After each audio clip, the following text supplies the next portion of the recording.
Ngayong sumisikat na po ang araw at nag-iinit ang kapaligiran, bawat Pilipino ay naghahanap ng paraan para manatiling presko at komportable. Alamin ang consumer tips mula kay Sheila Natividad. Bagamat mainit ang panahon, todo higpit pa rin ang sinturon ang janitress na si Sherna, partikular sa konsumo ng kuryente. Yung clip fan, yun po yung alternate namin. Dahil kung magagamit kami ng bakal na electric fan, mas mataas po talaga yung kuryente, mas lalo po na mainit ang panahon. Paniniwala kasi ni Sherna, 4 na clip fan na ang katumbas ng bakal na electric fan na malakas sa kuryente at kapag mainit ang diskarte niya.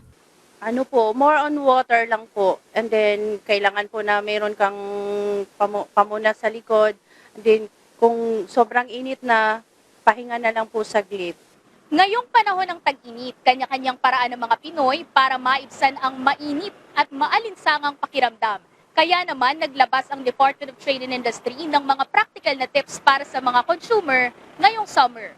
Una, magtipid sa kuryente. Iset sa mababang temperatura ang aircon para mas matipid sa konsumo. Patayin din ang mga ilaw at appliances na hindi ginagamit. Pangalawa, magtipid sa gasolina. Planuhin ang mga biyahe at hanggat maaari ay pagsamasamahin ito sa isang labasan. Ugaliin ding i-check ang mga gulong ng sasakyan upang masigurong nasa tamang pressure ang mga ito.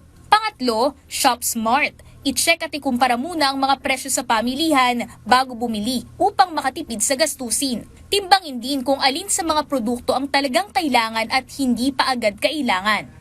At higit sa lahat, saan ka man pumunta, siguraduhing uminom ng sapat na tubig lalo na sa panahon ng tag-init.